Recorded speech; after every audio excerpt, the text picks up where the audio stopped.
Hey everyone, this is Dave Asprey with Bulletproof Executive. Today's cool fact of the day is that when wild chimpanzees share their food, they have high levels of oxytocin in their urine.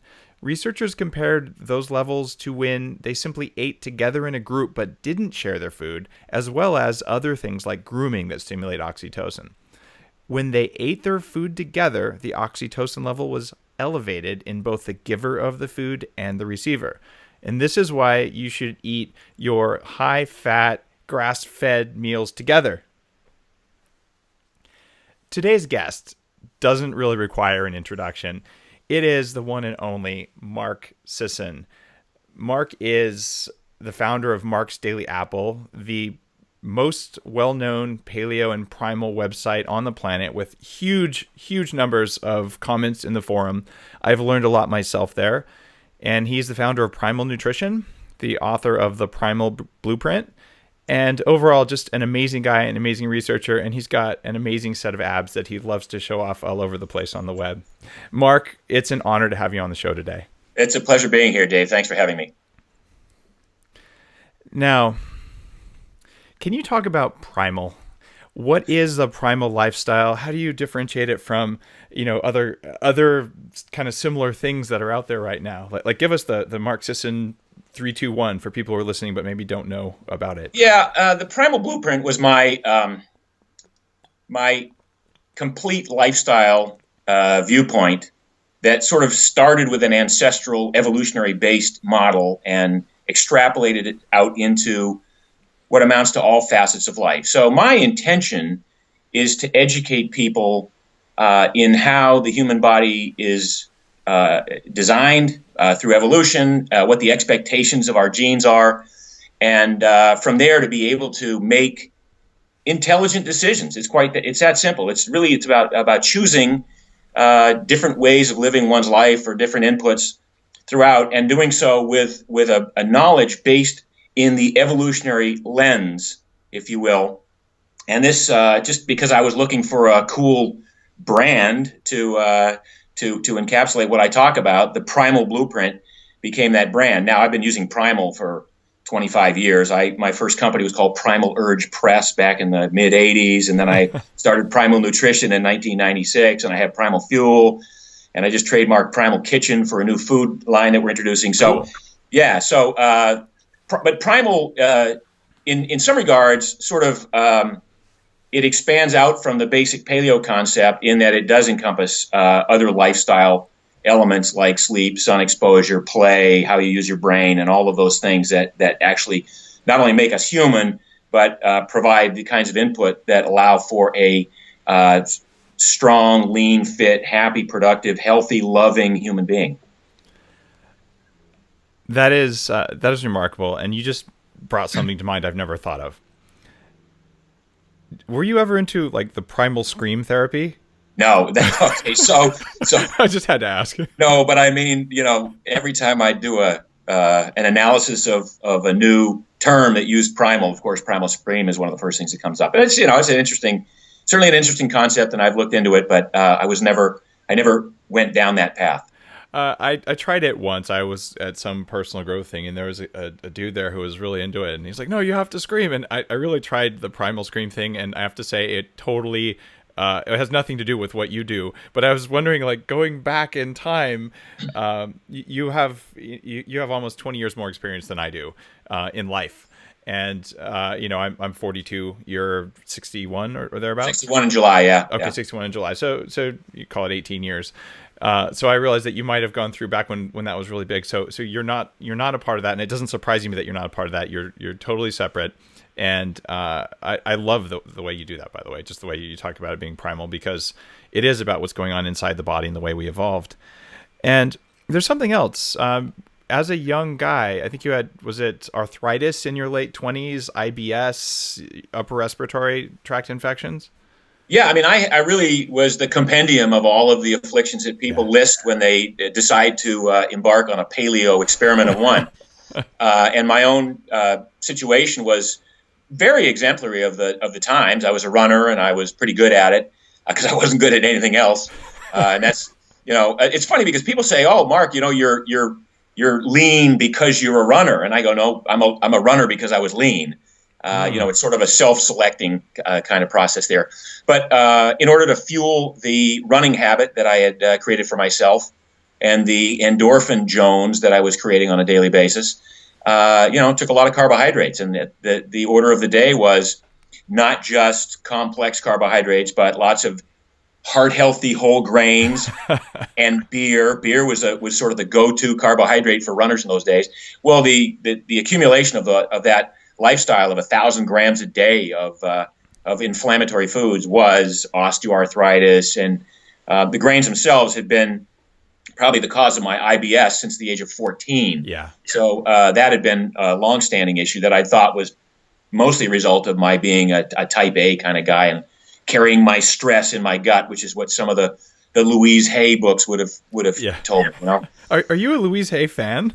I'm a fan of Louise Hay simply because she, like any of the trendsetters and any of the pioneers, she sort of looked at life from a different point of view. Yeah.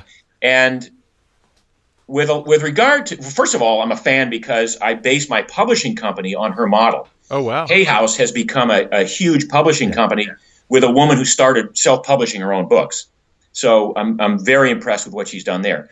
But also, as we get to Paleo 3.0, we will start to see the incredible amount of influence that our thoughts have on how we live our lives and how we recreate ourselves and how we generate hormones and how we manifest illnesses. And so with one of Louise Hay's basic premises that a lot of your illnesses or what is ailing you, what she would call your issues, have to do with psychological factors much more than physical manifestations of some actual disease process that came from the outside. In fact, she would say they generate all from the inside. And I think there's a lot to be said for that. And that's an area of exploration. One example, just not to ramble on too much in these early minutes here, but one example would be the number of people in the paleo world or the low-carb world who have hit a plateau and still have 50 pounds to lose and can't do that. Yes. And I would go back and say, okay, we now have to look at your psyche, and we have to look at the history of your imprint and inputs over a lifetime, and what are you doing to hold on to that weight that has nothing to do with the number of calories you're taking in. It is so amazing to hear that you're into Louise's work. It's something that we use during the 40 Years of Zen, the neurofeedback kind of brain training stuff. And one of the reasons that heart rate variability is a part of what I do with clients, because you can do so much biologically, but your emotions and biology are pretty well interlinked at this point. That's impressive, Mark. I appreciate that about you. Thank you. All right. Wow, I totally did not know we were going to talk about the psychology of food, and I'm so glad we did. Let's see. It's like being at a candy store, when you're a kid and you actually eat candy, which I never did, and thinking like, which one do I want to ask next? Yeah. So it's kind of interesting that you had these problems. I was 300 pounds, 100 pounds overweight, similar set of problems, plus Lyme disease, toxic mold exposure, CFS, ADD, all those things. And Chris Kresser, similar thing. He got really, really sick in Central or South America. So it seems like a lot of the leaders in this new movement have all experienced really kind of crappy health. Like my arthritis when I was 14 was in my knees, and it was grain based, obviously, and autoimmunity. Why do so many of the people who have become strong and focused on this and are willing to talk about it, why are we all the ones who just had to deal with all this crap? Do you have any? What's the idea there? Well, I have a couple of thoughts on that. First of all, it's kind of like that. I ran because I was skinny. I wasn't skinny because I ran. I think a lot of us were frustrated enough with the conventional wisdom. And Chris has a science background. Rob Wolf has a science background. I have a science background. So I was, and I'm also a cynic. So let's put that on the table. So I had spent thousands of dollars through the traditional medical system. With zero really positive results. So I started to do my own research, and that's what led me to where I am today. So, people have said, well, Mark, if you had it to do all over again, would you go back and be a marathon runner that, ate a low carb or cyclic ketogenic diet? Would you train differently? How would things happen? And I go, well, I'm not sure I would do anything differently, because I'm so appreciative of how I got to where I am today. And I have so integrated this knowledge, and I have so grokked it. And that's, there's a more than a couple of nuances there. But I've so gotten this intuitively that I know how to eat, I know how to work out, I know how much sun to get before I burn, and then just enough to get vitamin C or vitamin D. I know how much sleep to get. So, I would say that most of us, the Chris Kressers, the Rob Wolfs, we came to this out of frustration, and there's a real value in that kind of information that comes from a person who did it themselves, who went through that experiment of one and got those results. Now, the second point I want to make is that I don't think we're that unique. I think that most of America has some litany or list of issues that literally run their lives. And whether it's, an injury that keeps nagging, or whether it's a little bit of mild arthritis, or whether it's a little bit of irritable bowel syndrome, or whether it's a stuffy nose all the time, or whether it's a itchy skin on occasion, if you were to ask every person in this country, are you 100% happy with your health? I bet 90% of them would say, no, there's some things I want to address. It's like that. In my background, studying computer science and complex systems made me aware of some things in what was happening in my body. And because I come from Silicon Valley, where like the culture's Silicon Valley-ish and very entrepreneurial, but very tech focused, when I was willing to sort of stand up and say, like, these are the things going on with me, and my pants don't fit anymore, not because I put on weight, but because it fell off so rapidly, that it became really clear that there's different, I don't know, call them business cultures or just regional variations in how much people care about their health and how much they talk about it, how open they are to it. And I think I was in a place where, especially at the time, it was like, screw your health, like just burn yourself out, just do it. And I had done a lot of that. Do you find when you fly around, when you do a lot of conferences, when you talk with people, are there areas where people are just more open to what you have to talk about versus people are like, what? Well, my body's fine. I only have 50 pounds of beer gut. Like what's the variation regionally? Well, I mean, I would say generally the variation is I live in Southern California, where there's a lot more vanity that drives lifestyle. Yeah. And as a result, people spend a lot of time outside. They like to get tan. They like to be fit versus maybe other parts of the country where, the conditions are harsher. They're not surrounded by cameras or, that culture that would suggest that you need to look great all the time. So I live in a sort of an artificial fishbowl of people who are probably more fit than the general population of the United States. But as I travel around the country and I do talk to people, I do sense that even you look at somebody who's even like ostensibly quite fit and quite healthy, and you'll find out that there's something going on, that there's some digestive issue, or there's some breathing issue, or there's some, arthritis issue, or whatever. It's that's the nature of this society that we've created for ourselves, is that we have these gene recipes that really do want us to be as lean and strong and happy and healthy as we possibly can be. But we've bombarded ourselves with these inputs that switch on genes that cause us to store fat and become diabetic and decrease the bone density, for instance. And we switch off the genes that we want, that increase immunity, that build muscle, and so on and so forth. So it's so funny because I've wondered, and you in particular, Dave, I've wondered why no one has taken on this mantle, because I wanted to call myself Gene Hackman. I'm sure Gene Hackman would have had something to say about that. Yeah, I think so. But it really is about discovering these hidden genetic switches that we all have, and tapping into that, harnessing that immense personal power that we have to recreate, regenerate, renew, rebuild ourselves on a daily basis. I don't know if you've ever had a chance to come across my first book, The Better Baby book, Mark.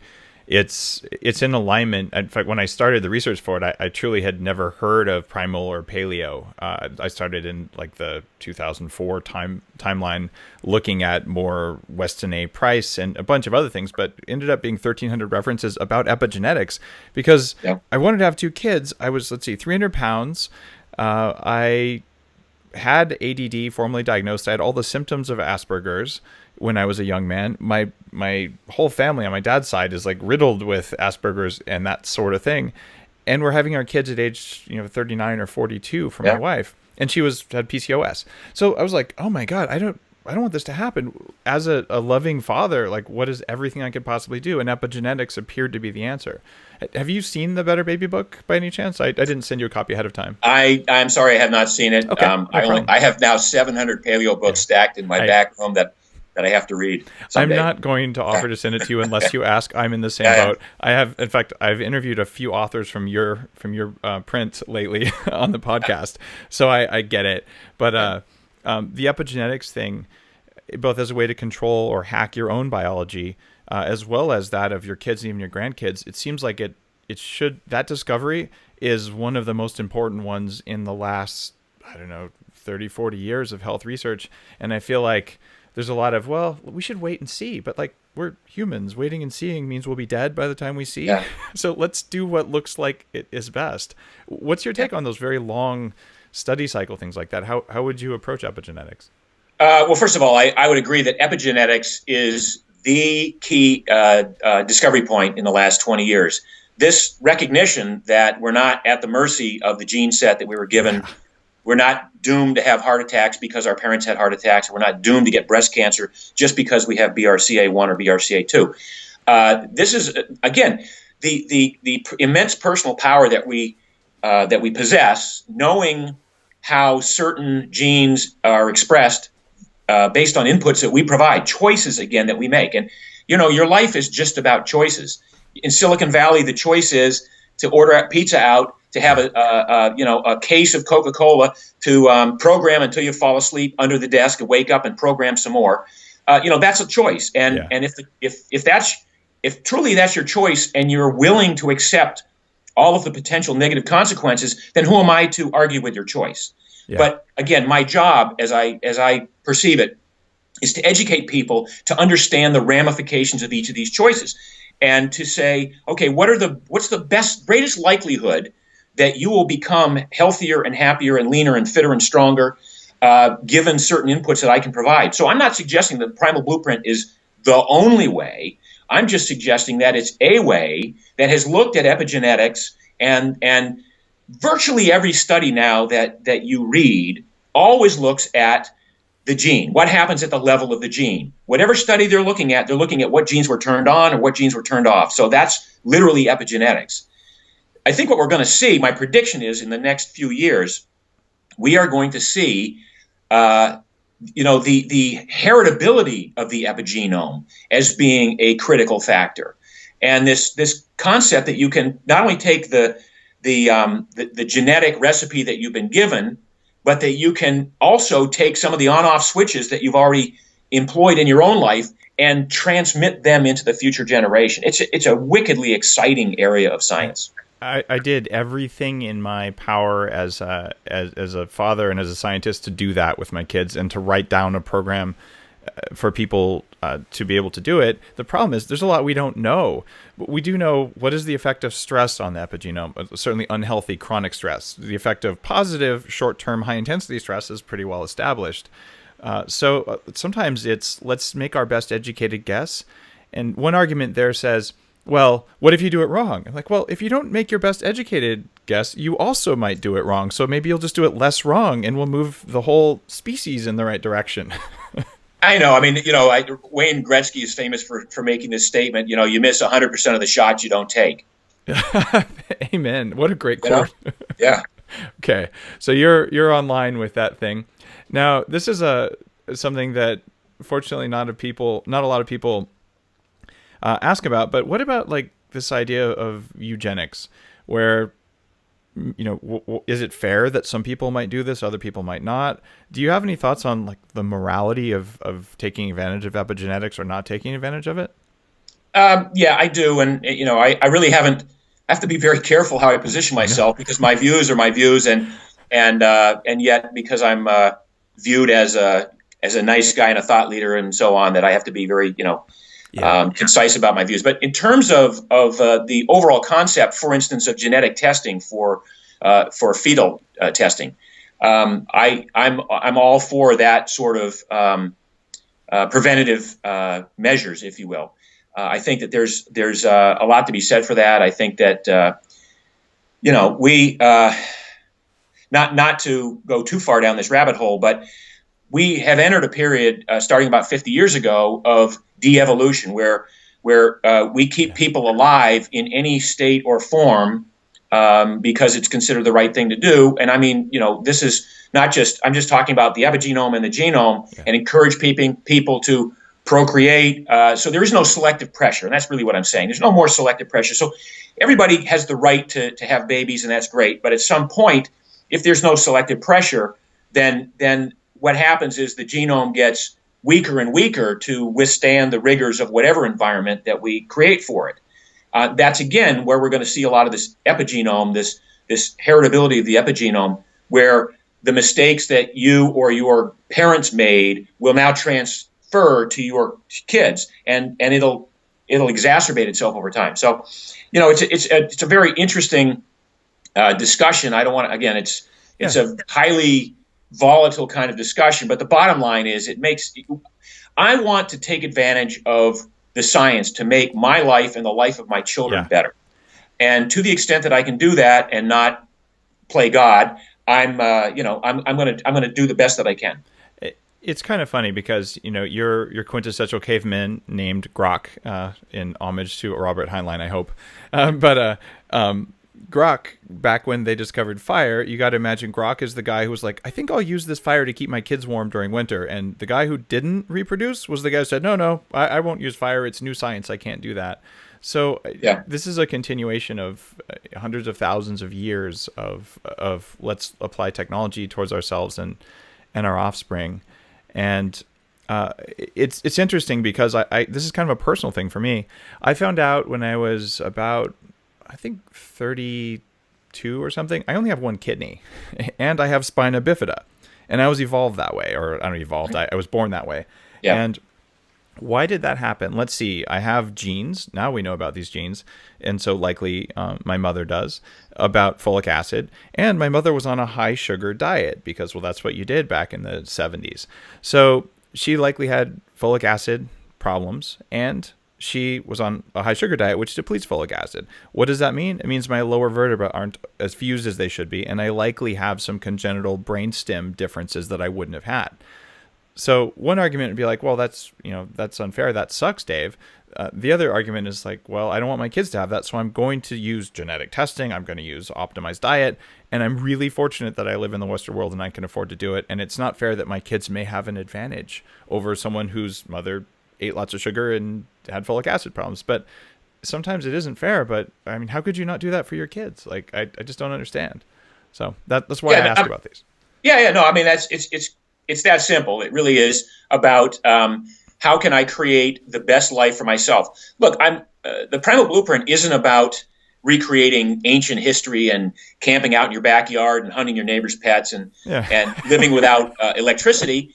It's about understanding how we are wired and how what the factory default setting of our genes was at birth, and then how we can best create the human being that we want to be, harnessing whatever technology we can access. And if the interesting thing is that it's a little bit very low tech and a little bit very high tech. So the very low tech would be, grass-fed beef. Turns out that's one of the healthiest things you can eat. Yeah. That's a very low tech way of growing food.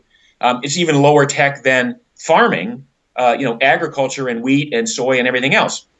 My best example of low tech, which I just have to laugh at, has to do with it's a serious topic, but the number of people that I've met who have had Crohn's or who have had some serious ulcerative colitis and have, they've gone to the doctor, the gastroenterologist who did the tests and said, okay, what we're going to do first is we're going to give you some antibiotics, and then we're going to put you on some prednisone, and that doesn't work. And then over time, we're going to take out part of your bowel, and then that doesn't work. And ultimately, the number of people who have been cured completely with a fecal transplant, how low tech can you get than a shit milkshake? It's something that I've thought of actually trying flat out, because it is so low tech. And my biggest concern there is knowing who the donor should be, and of course, getting their consent for something like that. Right. I would be willing to do something like that, although I would probably, I don't know the worst way to take it, hopefully in a capsule or something. But yeah, I'm sure you could find an enemy who would consent to it. Exactly. It gives a whole new aspect to that certain type of eating grin that you might have. Yeah. But I've been intrigued by that and ways to reduce my own autoimmunity. And my inflammation levels are dramatically lower than they were, as the lab tests all show. But they're still not as good as I'd like. So I've tried pig whipworm eggs as an example of that. You can actually take these orally. What's your thought on Hellman therapy, using higher level parasites? Have you even looked into it? I don't know. Only looked into it tangentially. Think it's interesting research. Have seen, again, these are really low tech alternatives where the medical industry has taken us down a road where those same people I talked about who had undergone the conventional therapy are now $300,000 into their journey. Yep. When in fact, again, a very low cost, low tech solution was the best solution. So I think there's going to be a lot more of this reversal within medicine. Well, first of all, let's just tell it like it is. Most of medicine has to do with fixing issues that were caused by lifestyle choices in the first place. Yeah. So 80% of what people are dealing with, whether it's obesity, diabetes, polycystic ovarian syndrome, arthritis, heart disease, these are clearly they have a dietary and other lifestyle etiology at the root. So they'll either be completely cured by some lifestyle changes or significantly mitigated with some lifestyle changes. So, and those are all low-tech solutions. You could, and I've said this many times, if people ate the way you and I suggest, if everybody in the country ate the way, within 18 months, you would have $1 trillion less spent on medical intervention in this country. And it's a low-tech concept. Now, at the other end of the spectrum, we still have amazing high-tech stuff going on. I don't doubt that I will need artificial knees or artificial hips at some point in my life, particularly if I continue to play ultimate frisbee at the pace that I do. So, there's some amazing things done at the high end of the high tech, but so much of what ails people today can be fixed with a very easy, simple, low tech, low cost solution. Do you use things like lasers and external oxygen and some of the other biohacking technologies? I don't. I was in Las Vegas last weekend for a couple of days for my daughter's birthday, and it was something we brought some friends in, and they wanted to go partying. And man, can I tell you about some clubs in Las Vegas? But but she called me one day, and they were all at the Oxygen Bar because they'd stayed out till 6 the morning before, and then they hadn't gotten much sleep. So I thought, well, that's an interesting sort of NFL type recovery system. Every once in a while, I'll tap into some of these potential technologies, but the laser stuff, not really. And I don't know. I'm still kind of a Luddite with regard to some of this hacking stuff. Well, I'm coming to LA a lot more often than I used to because I have some of my team down there. And if you're ever up for it, I'd be happy to bring a laser along. And the reason that I think lasers are kind of cool, one of them anyway, is that they catalyze the synthesis of ATP. So you get like a local ATP upgrade, sort of like pouring in octane booster just for a little while on those cells, which lets them do a little bit more autophagy and just run more efficiently when they're in the healing process. Right. And it's you can feel it working, which has been phenomenal for me. And I stumbled across using lasers about a dozen or so years ago for whiplash because I'd had it twice. The first time it took me a year to recover. I was also eating gluten still, which is why the inflammation wouldn't subside. The second time, a friend brought a laser, and literally after 6 minutes of lasering, I felt everything just like tingling and loosening up. And all of a sudden I said, I have my movement of my head back. This is impossible. It cannot be. And it kind of opened my eyes up to some of that other stuff. And I hope that over time we see this fusion of, grass-fed, which is so important for the environment, for our own selves, and proper fueling, along with these other things that maybe didn't exist 100 years ago. You could sit in the sun, but you don't get the same effects from that. Right. So I feel like the future is pretty bright because there are all these things we can do now that we didn't have access to, and maybe some of those can stave off a knee surgery for 10 years and things like that, and that could get you, over the hump to a certain point where you're like, all right, now I'm ready for a new knee. And just a thought. No, I agree. Cool. Let's see. I want to talk about toxins in food specifically. Lectins from legumes. I have found with the people that I work with, a lot of CEO types and with people on the blogs, when people eliminate those, they usually improve. A few people don't feel any difference when they eliminate them. So what's your take on lectins in food and how important they are? Well, it's interesting that over the past 8 years, since I've really been writing about this and researching deeper and deeper into this, the initial thought was lectins are horrible. There's nothing good about them at all. You should avoid any form of lectins. But as so often happens with investigation into diet, you ultimately find out that everything is bad for you. Yep. Number one. Absolutely. So there's, you know what I mean? So it's like, okay, I've just realized that there's no one food that's good for everybody, and there's it's basically it's a dose response kind of ultimately kind of issue. With regard to lectins in general, some are worse than others. Right. And so, I think all of these foods exist on a spectrum of worst to less egregious or good. On the spectrum of grains, I would not encourage anyone to eat, red dwarf wheat. I mean, it's there's probably no redeeming value in it at all. So wheat, barley, rye on the one end of the spectrum, and then on the other end, white rice, probably harmless. A cheap source of calories, converts to glucose pretty readily. Quinoa, people say, oh, can I have quinoa on the Primal Blueprint? You can have whatever you want.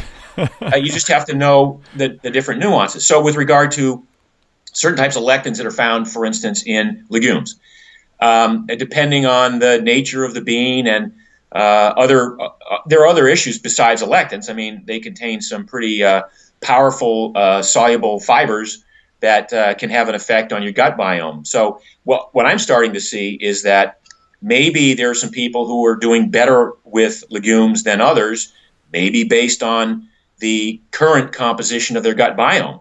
Yes. And if that altered itself, and maybe that's having an effect on the lectin influence on the permeability of the gut, for instance. So it becomes this very complicated, nuanced experiment of one, yes, which I have said sort of all along it's a long, complex quadratic equation, and every time you change one variable, you have to sort of go down the line and figure out what all the other variables are to get the outcome that you seek. So if you decide you want to maybe reintroduce some beans into your diet because you're a person who thinks they taste good, God bless you. Amen. But if that's the case, then there are ways to go about doing that, and maybe eliminating other foods at the same time so that you know the full effect of it. And is it a fact? Is it really a question of lectins, or is it sort of a FODMAP element of that that's causing issues? It's what it's like. The more you learn about these things, the less you realize that you actually know. So I always come back to the Primal Blueprint as it's a template. It's a starting point. I want you to try that for 30 days, and from there you can make adjustments according to your goals, according to your lifestyle, your proclivities, your desires, whatever element of hedonism you want to throw in there. But start with a template, and then you make it yours. But again, always comes back to me. I just want to give you the information so that when you make a choice, you go, you know what, Mark said if I do this, this might happen, and if I do this, that might happen. That's what makes me feel good about people living a conscious life, going back 20 years to our sort of Louise Hay consciousness and awareness and consciousness days, because they did a bunch of that too. Now, lectins they're part of our core biochemistry. Like, we'd be dead without lectins in our bodies. Correct. All mammals use them. in fact, when I was writing the Better Baby book, I went out and I bought a college biochem textbook, a little above my reading level for this kind of biochemistry about lectins, and like forced myself to go through it and understood at least a third of it. Because there were some things where I just, like, there was a lot of biochem that I didn't have, where I could follow and do it, but it would just take days. And I went through and realized, okay, lectins are pervasive in our biology. They're useful, and they can be dangerous depending on what they are, because there's thousands of different lectins out there. And I worked through to figure out, okay, what are the benefits we're getting from eating lectins, especially the ones that are more aggressive, like the nightshades, the things that are now very well talked about. And what's impressive to me about the Primal Blueprint and around sort of the broader paleo is that over the last 4 years, there's been change, because so many of these diet programs, even, Atkins, like the basic rules, fat is good. We forgot what kind of fat we're talking about. Carbs are bad, and chemicals are okay. So you have these poor people. I mean, I was an Atkins guy 15 years ago or something. I'd lost 50 pounds. The other 50 pounds wouldn't come off. Let's see. I was eating piles of NutraSweet, piles of acyl sulfate and potassium.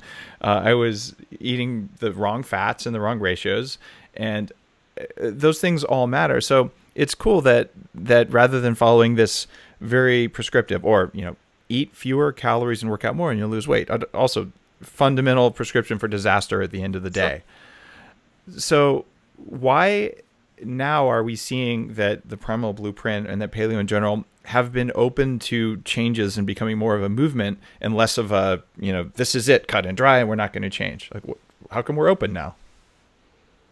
Well, the interesting thing about Mark's Daily Apple, my blog, is that I've used that very selfishly as my own personal wiki over the past 8 years. So when I put something out into the universe, I make a statement or I take a position, I get a lot of feedback. And some of that feedback is very valuable to me in rethinking my position, maybe, or maybe it's solidifying my position.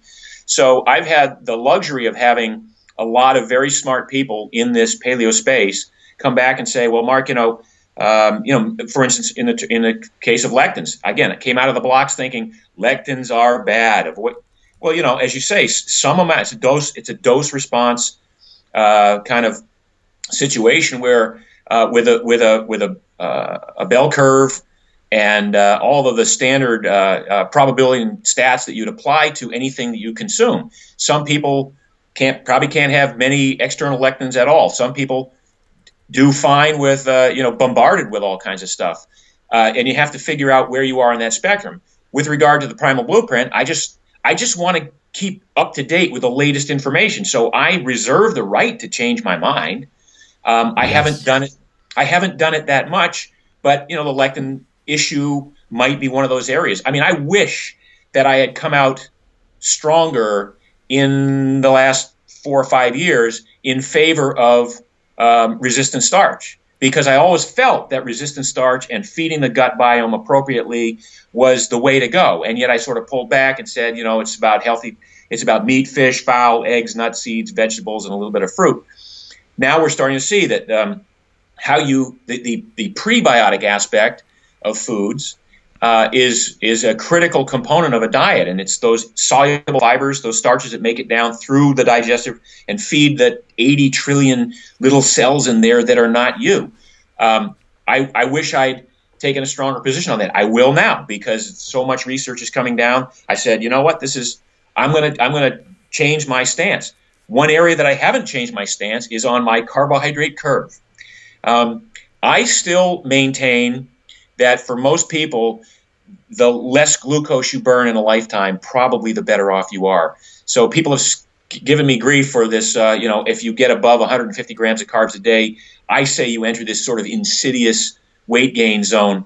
Well, whether it's 200 or 225, there's a number at which people don't need that much glucose. Yeah. And to the extent that they're lucky enough to be able to process it and handle it, good for them. But it's not necessarily healthful. And that's the point I want to make, is that, glucose, I still maintain that we are obligatory fat-burning beasts. Our factory setting at birth is to become good fat burners. Yeah. And we just screw that mechanism up early enough in our lives that for the rest of our lives, most of us go down this path of having to have carbohydrate every 2.5 hours every day, or else we'll rip someone's head off. So again, I'm just getting back to my defense of my original position, for instance, on the carbohydrate curve. So, but I get enough feedback on it that, I don't lack for input. It helps to have, even though there's a selection bias to people who comment on any blog, it helps to have, 1,000 or 5,000 or 100,000 people saying, I kind of noticed this when I tried that. It's enlightening. And the resistant starch thing, I'm so glad you brought it up, because that was the next thing that I was hoping we could talk about. I'm a fan of Richard Nicolai, who's done a lot of this early work, and he's certainly talking about taking mass amounts of basically white potato flour, unheated raw potato flour, and using it like a supplement to change his gut biome. So when I read about this, I said, all right, I'm going to try it out on my own N=1. So there's two ways to take potato starch. You can take it rectally in order to change the gut biome in that part of the gut, or you can take it orally and it'll go down to that part of the gut. If you take it orally, the lectins we just talked about, which are part of the part of the raw potato flour, may cause problems. I am sensitive to that kind of lectin. So I took it orally for a little while, and what do you know, I got the rashes that come from potatoes. So I actually, while waiting for my plantain flour to arrive, I tried potato starch the other way a few times, which isn't that pleasant, to be perfectly honest. What did I get? Really bad gas. And then I started on the plantain flour. And plantain flour is like basically green banana flour. And after a couple of weeks of that, I stopped getting the bad gas as much, but I started getting hives from it. And I'm like, all right, I think I've had enough of this. And the question is, with resistant starch, what are you feeding? Like, one of the primary guys doing this has like bacteria from a glacier growing in his gut. And he's like, oh, look, this shows up. Like, this is kind of scary. Don't you need to maybe take someone's healthy poop and then take resistant starch? And that's the next experiment I'd like to run, because maybe that would make less histamine producing bacteria in the gut, because you repopulate with something that doesn't. But I'm concerned about lipopolysaccharides, which are formed by bacteria in the gut, entering the bloodstream and causing brain fog. And if you feed them resistant starch, they'll still do it. Any thoughts on the gut biome versus resistant starch? First of all, it's a very interesting area of exploration.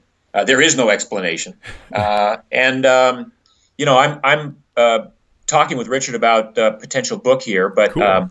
So whether or not it's about just about the resistant starch, certainly the whole biome thing fascinates me, and I think the health of the gut biome will be the hot topic in health for the next couple of years. I think it's as we look more and more into, but as you said, it's 3,000 species of bacteria that can reside in the human gut, maybe more, and Leach is doing this gut biome project where he's analyzing everybody's poop and figuring out what the breakdown is, and I don't think we know what is there an ideal configuration, because it differs from person to person, from community to community, based on the types of foods that are available to that community. And so it's just right now it's a wide open field of exploration. But the fact remains, if you de-anthropomorphize this whole equation, you could arrive at the realization that human beings were evolved to be a life support system for bacterial colonies. So it's sort of a matrix, a sort of matrix concept that if you just these organisms that have been around for a billion years or more, they're pretty darn smart, and smart being again an anthropomorphic type word. But it's interesting to think that more of you is not you. Inside you, the 80 or 90 trillion cells are not you. And they really have a lot to say about what's going on with your digestion, with your immune system. I mean, again, 80% of the immune system resides in the digestive tract. So it's a very important area of exploration. That leads to the next toxin that I wanted to ask you about. And it's mold toxins, mycotoxins. And one of the reasons I'm interested in them is because they stimulate the growth of biofilm in bacteria. So when you have even parts per billion of certain toxins from molds present, or the molds themselves present, the bacteria change. And we know this is called, like, penicillin is a mold toxin, right? But that changes what the bacteria do. So they actually form a mat, and the mat has the ability to excrete waste and to take in nutrients. And if you've ever seen like a kombucha colony, which I'm guessing you have, it looks like an organ from the human body, and you touch it and it's leathery and it's actually really creepy. Like I had to toss one out that got mold on it a while back, and I kind of like, do you bury it? Because it looks like you've got a liver or something growing. And that's a complex biofilm. But if the same thing's happening in your body and it's modulated by the mycotoxins you take in, my feeling, it's probably kind of obvious from the stuff I read. I think mycotoxins are, especially chronic low-level ones that never go away, are affecting our biofilms and our very thinking. What's your take on the relative importance of mycotoxins versus other things in our diet? Again, it's one of those areas that I'm a friend of mine, Doug Kaufman, has kind of gone on record saying, mycotoxins are the cause of cancer. I'm not sure I go that far, but he's sort of one of those cutting edge guys that leads the way and says, let's look into this at least, and let's explore what's going on here. And Stachybotrys is sort of pervasive in some homes in some of the more humid parts of the country, and people get sick. So I think there's a lot to investigate there about mycotoxins, and then the mycotoxins in some of the food supplies. Corn in particular lends itself to this mycotoxin thing. And I know you're the whole coffee issue is a big deal with mycotoxins in coffee. Once again, talking about the microbiome in the body, it's not all in the gut. We have resident bacteria on our skin that literally, when you go to bed at night, the reason you don't wake up with 3 inches of filamentous mold growing on your skin is because of that bacteria. So to think that you're going to get into the shower twice a day and scrub your skin and get rid of all of the oils and support systems and the bacteria there is kind of like, it's a ridiculous way of plotting a strategy to get healthy. And yet that's kind of what we do. All right. Random question. You don't have to answer if you don't want to. How often do you shower? I get wet every day, and I don't use soap. I use soap probably 3 times a week. But my getting wet every day, I have a pool in my backyard, and in the wintertime, even though I'm in Southern California, it'll be anywhere from 53 to 60 degrees. So every day, I walk into the pool, and I just hang out for a couple of minutes. It's essentially a cold plunge for me around 2 o'clock in the afternoon. It's become part of my routine when I'm home. I love it. And that sort of serves as my bath or, whatever for the day. I shampoo, again, twice a week maybe. So I do use soap, but I don't use it every day, and I certainly don't use it multiple times a day. Okay, cool. I'm the same way. I get wet most days, depending on what's going on. But I don't use soap on a regular basis because it seems to ruin the composition of my skin. And I just don't use shampoo more than like twice a year, usually something to do with getting my hair cut, because I don't need it. I don't get dandruff when I'm like that. And if I do have a few flakes, you can usually say, how many carbs came in the last couple of days? And it's because I went over it's very predictable and controllable, right? And this drives some people kind of nuts because, I was brought up, if you're not taking a shower every day, at least once, like you're a dirty person. I'm like, yeah, I guess I'm a dirty person, but I'm good with that. Yeah. All right. We are getting near the end of the podcast, and I'm thinking we have time to talk about intermittent fasting and then to close down our conversation. You up for that? Absolutely. Yeah. All right. Intermittent fasting. I know you eat in a window. I do the same thing. Tell the people who are listening to this, how do you do intermittent fasting? What's your take on it? Well, so first of all, I do eat in a compressed eating window, 1 p.m. to 7 p.m. typically.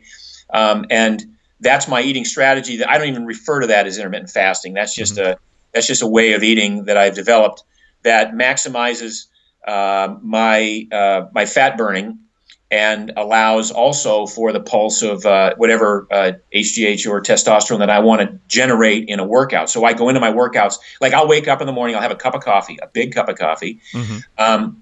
I don't do Bulletproof, and I don't do egg coffee, which is my... your Primal egg coffee, right? Yeah. I just have a big cup of coffee. I like that.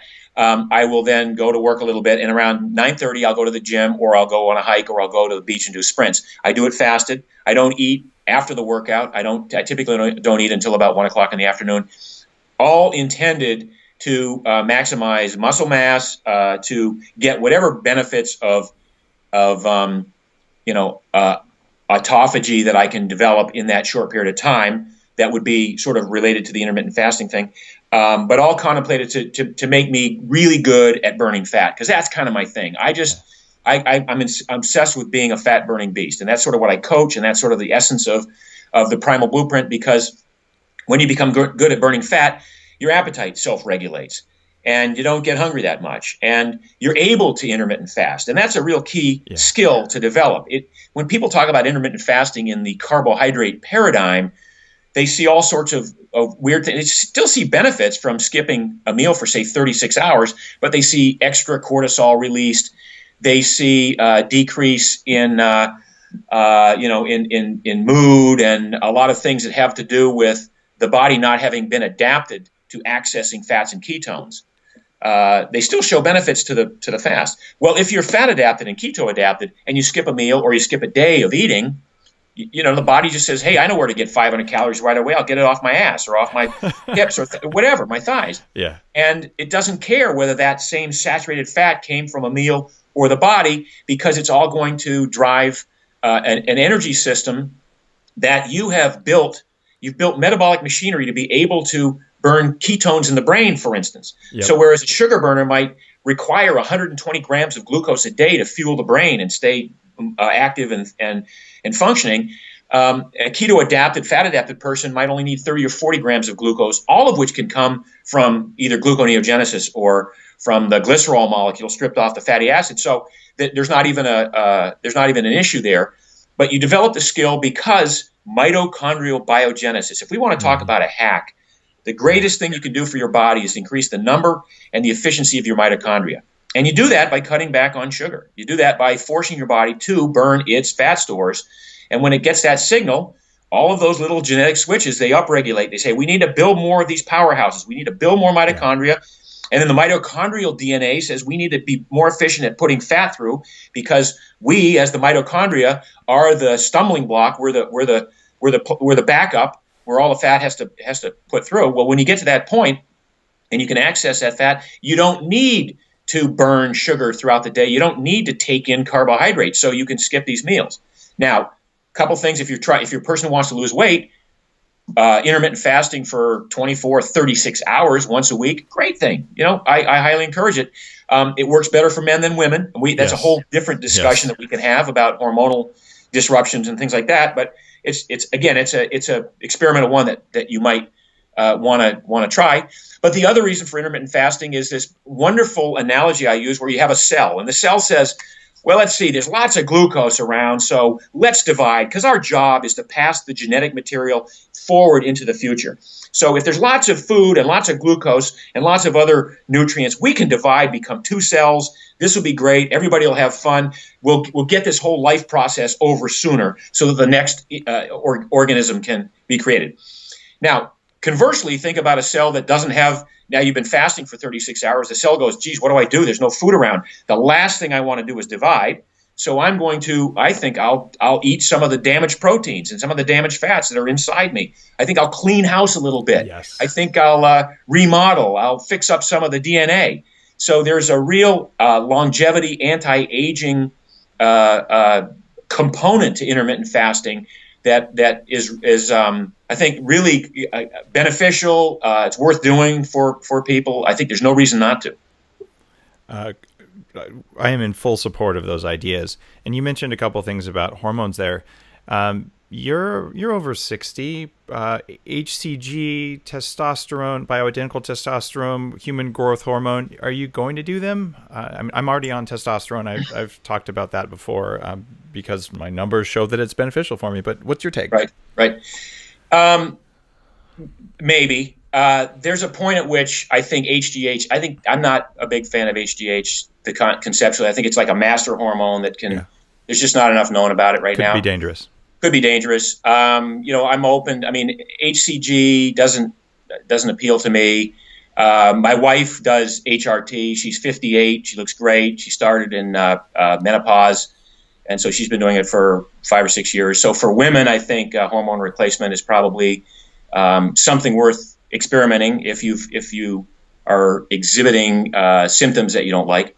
For men, again, if you test low, I'm not opposed to it. Just you have to be very careful with this stuff because I think the jury's still out on a lot of this. Well, you can get that atrophy of your genitals, or actually just your balls, but still, Yes. testicular atrophy is no Right. fun, right? But I suppose that there are other ways to get it that involve not eating enough butter and animals. So it can happen either way. Yeah. All right. Who needs big balls, I say, but I mean, Some kind of, was it AC/DC? right? As long as everything else is according to the exact measurement. It's that next Yeah. level up that matters. There we Yeah. go. Yeah. Now, there's a question that everyone who's been on a Bulletproof podcast has answered, except that one time when I forgot to ask. And that is, given everything you've learned, Mark, which is a fascinating amount of things, not just from MDA, though, but your whole life, Louise Hay included, top 3 most important recommendations you have for people who want to perform better, want to kick more ass. What are they? Top would be get appropriate amounts of sleep. I think people are shocked when I say that, because they think, oh, it's got to have to do with a diet. But probably the number one thing that I think people suffer from now is a sleep disorder that they brought on themselves. So I would say really make sure you orchestrate your sleep schedule and pay close attention to that. Number 2, cut out sugar. Sugar is where however you can do it, whether or not you give up grains. Cut out the sugar. Make sure that you are not drinking your calories in the form of soda. The desserts have to cut way back. And look for added sugar in the labels. But if you can get rid of the sugar, and then presumably if you can get rid of the stuff that turns to sugar, the processed grains and so on, you'll be way ahead of everybody else around you who's trying to lose weight, trying to find more energy, trying to reduce inflammation. And probably number 3 is find ways to move throughout the day, not necessarily in terms of exercise, because it's not about counting calories. It's just about the movement through space. I mean, I'm talking to you. I'm at my stand-up desk during this interview. I'll find ways to move throughout the day. I'll go for a hike in the middle of the day. I'm always looking for ways to move, and I think, and my hip flexors have thanked me for that, by the way, since I've been doing a stand-up desk. And at my office, all of my employees have a treadmill under their desk. So I didn't force it upon them. They actually asked for it. And so my employees can put 6, 8, 10 miles a day in walking 1.7 miles an hour, working on the keyboard, answering the phones and stuff like that. So find ways to move. That's so cool. In case you heard that noise, that was actually my stand-up desk. It's moving up and down right now. Okay. I have an electric one. I've been standing for our whole podcast too, but I found walking to be a little distracting. So every hour I'll step on my whole body vibration plate for 5 minutes and just do 30 times a second bouncing, assuming that does enough proprioception that it's probably similar to walking. But which one do you have? I use one that I manufacture. It's called the Bulletproof Vibe. It's okay, good. $1,500 vertical up and down only, 30 hertz only, but it's like small. It doesn't have handles or anything, which is why I like it, because it just fits wherever. So it's an interesting idea. It sounds like you've tried. Do you have one, whole body vibration? No, I don't. I mean, Pineapple. I don't know if you're familiar with the company Pineapple, but they the designers of that were friends of mine. And when it first came out about 10 years ago, I started using it, and it's kind of fun to do push-ups on or do squats on. Yeah. Okay, and I'm not opposed to the science. I think the science is there for it. But at some point, I'm going to be gadgeted out here if I keep going. I think it's already happened to me, but it's so fun. So Mark, tell people, like they don't already know, given how popular you are, but tell people your URL, your latest book, where they can learn about the other books that you're publishing with other health innovators. Just basically give us your coordinates. marksdailyapple.com is the site. I encourage people to sign up for the newsletter. It goes out every week. Also, primalblueprint.com is where we sell our books and our events and supplements and everything else that helps take advantage of all the technology and all the education that we've amassed. Mark, thanks again for coming on. It's been an honor to chat with you. I'm a fan of your work, and I appreciate all the energy you put into what you do.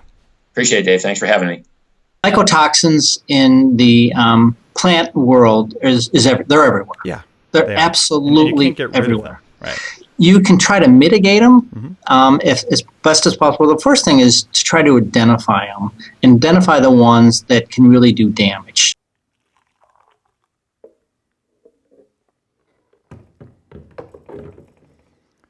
See the head of foam that's formed on it? This is similar to what you get with a latte. There are actually little bubbles still coming to the surface, just like a freshly steamed latte.